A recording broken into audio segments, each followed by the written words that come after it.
오늘 우리가 읽었던 이 본문의 말씀은 여러분들이 잘 아는 말씀입니다. 그리고 가슴에 우리가 새겨야 될 말씀이죠. 말씀이라는 것이 우리가 그냥 한 귀로 듣고 한 귀로 흘러버리면 그 말씀이 실제가 될 수가 없습니다. 열매를 맺을 수가 없습니다. 우리가 이 마음판에 새기다 이런 이 말씀처럼 오늘도 이 말씀을 우리 가슴에 새길 수 있기를 바랍니다. 먹든지 마시든지 무엇을 하든지 다 하나님의 영광을 하라. 이게 우리의 삶의 목적이죠. 사실 우리가 구원받은 성도들은 다 하나님의 영광을 위하여 살아가는 삶인 줄로 믿습니다. 이 영광이란 단어는 구약의 카보드라는데 무거움, 임재, 중요함 이런 뜻을 나타내고, 신약의 이 영광은 독사라고 하는데요. 하나님의 그 본연의 아름다움, 그리고 하나님의 성품, 하나님의 그 아름다움과 성품을 나타내는 단어입니다. 그래서 하나님의 하나님 되심, 하나님의 주되심, 하나님의 신실하시고 또 선하시고 또한 자비하시고 그런 성품들, 그런 부분들을 우리가 또 찬양으로 영광을 돌리죠. 찬양뿐만 아니라 우리의 삶이 하나님의 영광이 되어야 될 줄로 믿습니다. 오늘 우리가 깨달아야 될 것이 무엇입니까? 이 31절 본문의 말씀, 우리가 주목해야 할 단어가 바로 이 먹든지 마시든지라는 것입니다. 이 먹는 거, 마시는 거 되게 중요하죠.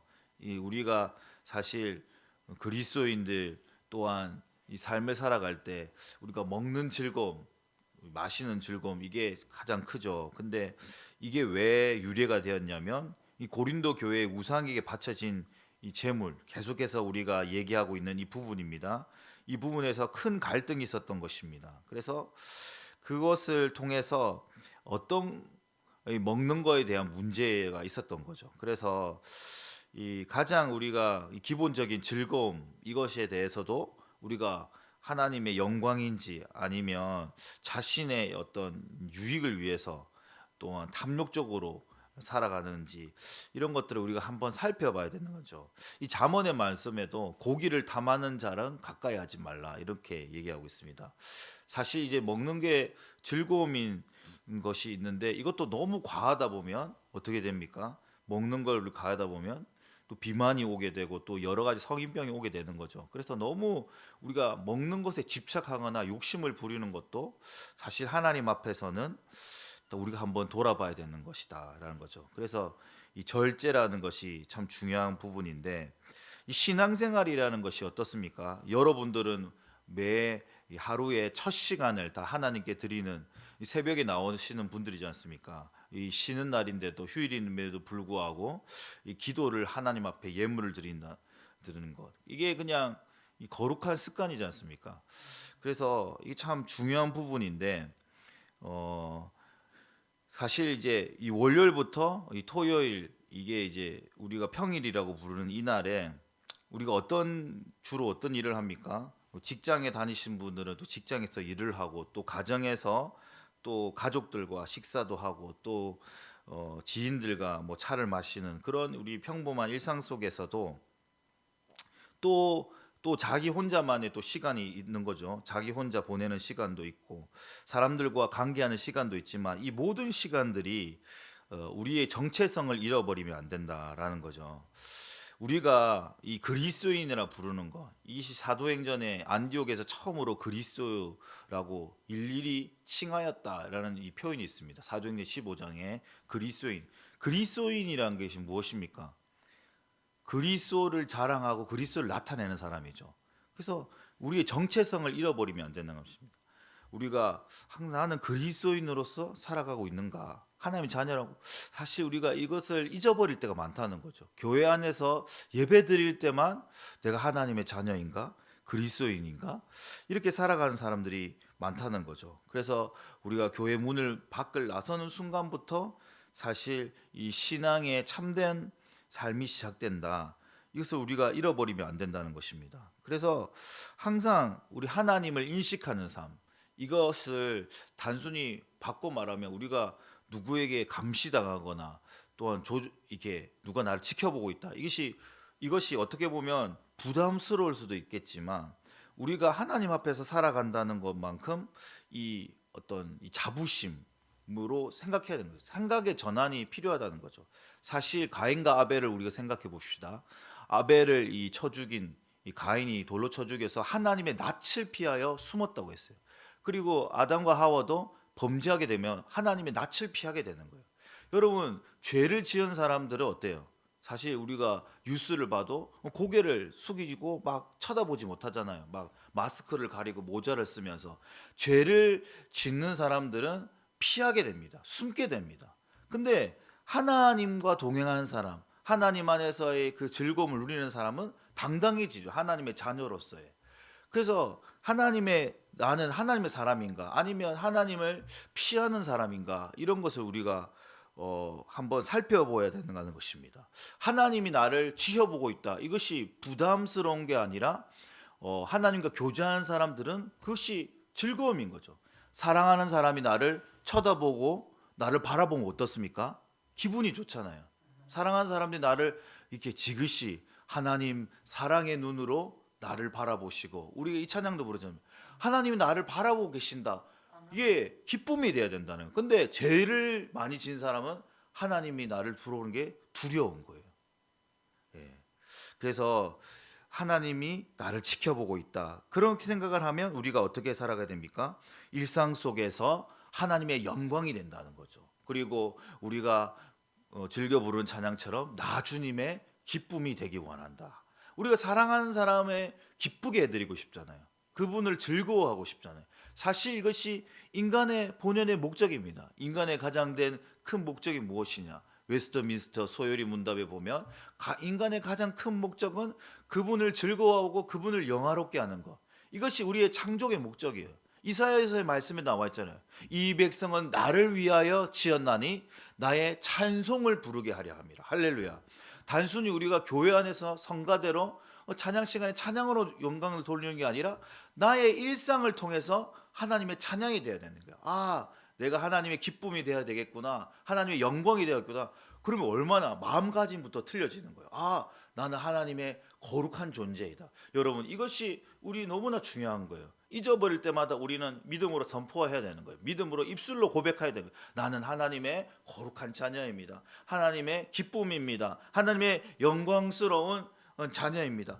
이렇게 우리가 고백한다면 우리가 우리의 삶의 이 말이라든지 행동이라든지 이런 것들이 다 달라질 수가 있다는 것입니다. 여러분, 세상 사람들은 어떻게 살아가고 있습니까? 철저히 자기 중심적이죠. 자기 중심적.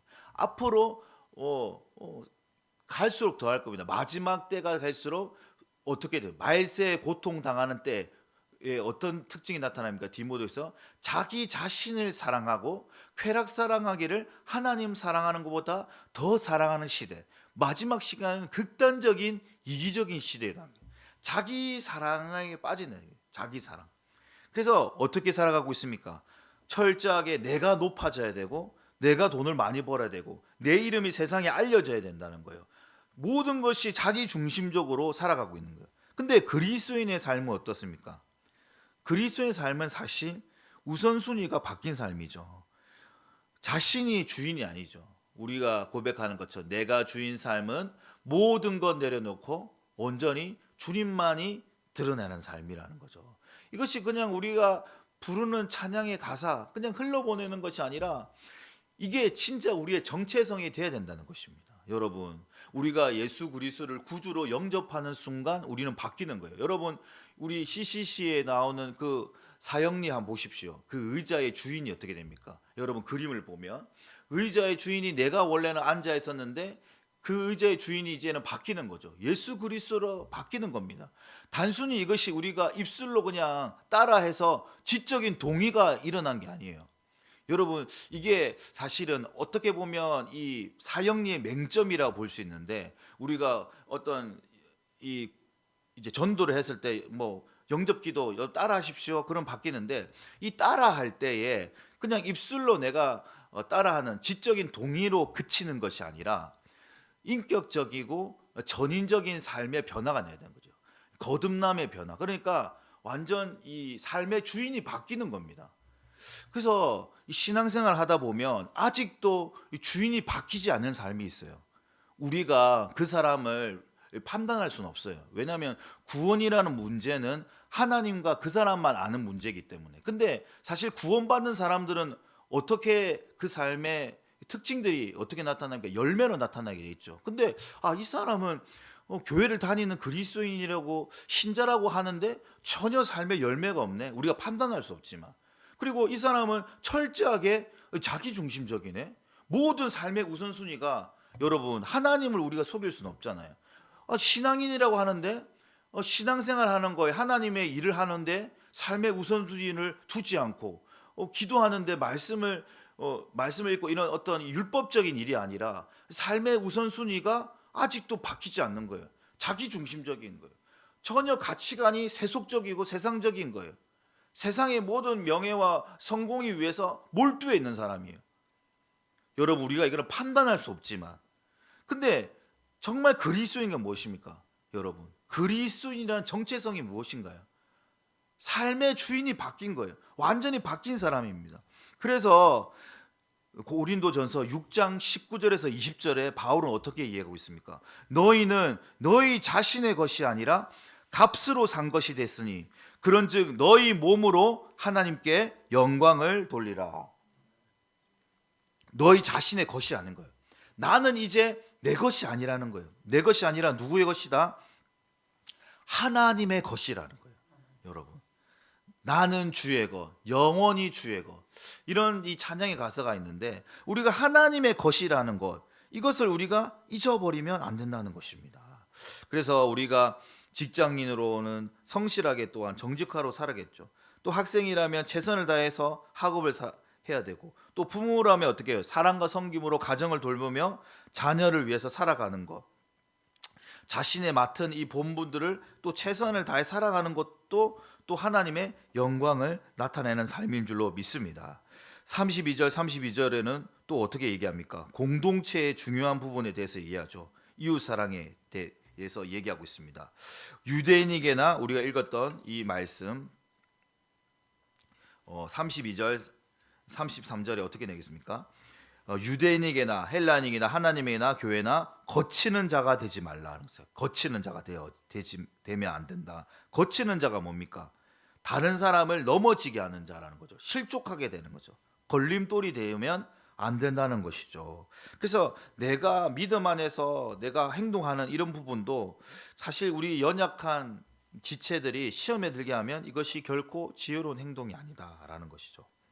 사실 우리가 이런 부분들도 참 조심스럽게 행동하고 말을 해야 된다라는 거죠. 교회 안에서는 사실 연약하고 죄인들이 모인 공간이기 때문에 또 우리가 이런 실수를 하게 되죠. 잘못을 하게 됩니다.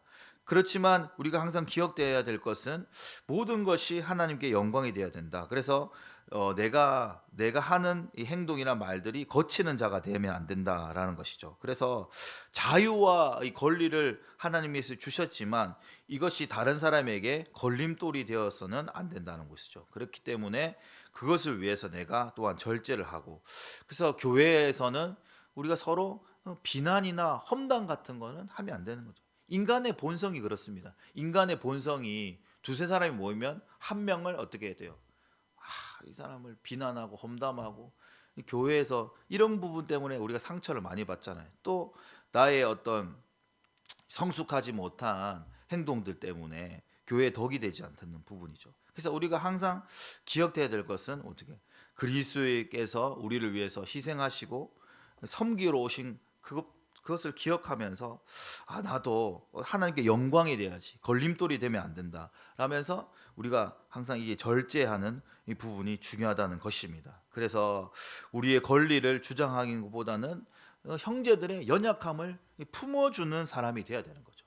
사실 교회가 그런 곳이 돼야 된다는 것입니다. 이 세상 속에서 우리가 얼마나 많이 상처를 받습니까? 말이라든지 행동으로 인해서 상처를 받는. 근데 교회에서조차도 이 품어주지 못하고 그것이 약점을 가지고 이 사람을 이것도 못하네, 뭐 지적하고 비난한다면 이것이 어떻게 건강한 교회가 될 수 있겠습니까? 여러분, 교회란 곳이 어떤 곳이죠? 공동체라는 거, 여러분 이것을 한번 생각해 봐야 됩니다. 예수님께서 사람들을 차별하셨나요? 아니죠. 모든 사람들을 다 사랑으로 품어주셨어요. 하나님은 누구나 다 나에게 오라고 얘기하십니다. 그런 것처럼 우리 교회도 조금 형제가 부족한 부분이 있어도, 실수하는 부분이 있어도 우리가 품어줘야 되는 것이 교회라는 것입니다. 이런 사랑이 없다면 믿는 사람들이 교회에 대해서 오히려 반발심을 가지고 질문을 할 거예요. 교회라는 곳이 무엇이냐? 교회의 십자가를 세워놓고 자기들끼리만 예배하는 곳이 아닌가? 이렇게 생각할 것입니다. 근데 우리가 정말 가난한 자, 소외된 자, 병든 자, 예수님께서 그런 자들이 위해서 사역 같지 않습니까?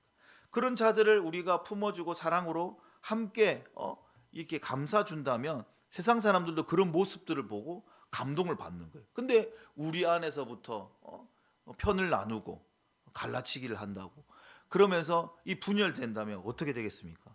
이것이 하나님 앞에 덕이 되지 못하는 거죠. 교회에 덕이 되지 못하는 것입니다. 그래서 우리가 사도 바울이 이렇게 얘기하지 않습니까? 오늘 마지막 결론의 말씀입니다. 나와 같이 모든 일에 모든 사람을 기쁘게 하여 자신의 유익을 구하지 아니하고 많은 사람의 유익을 구하여 그들로 구원을 받게 하라. 자신을 본받으라는 거예요. 나와 같이 사도 바울이 자신을 본받은 삶이라는 거예요. 모든 사람을 기쁘게 하라는 거예요. 모든 사람을 기쁘게 하여 사랑의 가장 중요한 것인 거죠. 자신의 유익을 구하지 않는 삶이다. 자신의 유익을 구하지 않는 삶.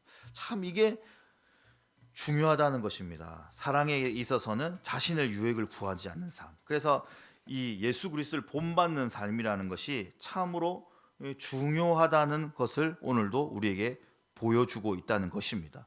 단순히 이거는 무엇입니까? 어떤 아첨을 하거나 비유를 맞추는 것이 아니죠. 이웃을 배려하고 절제를 하고 하나님의 영광을 살아가는 것, 이것이 가장 우리의 궁극적인 목적이라는 겁니다. 영혼 구원의 궁극적인 목적. 그래서 하나님을 알게 되고 예수님을 누리는 삶, 이것이 바로 열매 맺는 삶이라는 것입니다. 그래서 오늘도 우리가 생각해 볼 때 무엇입니까? 나는 하나님의 움직이는 거룩한 성전이다. 하나님의 복음의 전달자다. 그런 통로로 부름을 받았다. 이런 부분들을 우리가 항상 이 말씀으로 일깨워야 된다는 것입니다. 그래서 우리의 삶을 돌아보면서 혹시 정말 나의 이 교만과 고집 때문에 누구를 실족하지 않았는지 한번 돌아보면서 정말 나 중심의 그런 삶이 아니라 여러분 어떻게 하면 다른 사람을 더 섬길 수 있을까? 더 사랑으로 품을 수 있을까? 이런 부분들을 우리가 고민해 봐야 되겠습니다. 그래서 오늘 우리가 주신 이 말씀, 모든 것을 다 하나님의 영광을 위하여 하라. 이런 헌신과 사랑이 여러분의 이 가정과 또한 일터 가운데 더 확산되어서 많은 영혼들을 예수님께로 인도할 수 있는 그런 놀라운 구원의 역사가 일어나기를 예수님의 이름으로 축복합니다.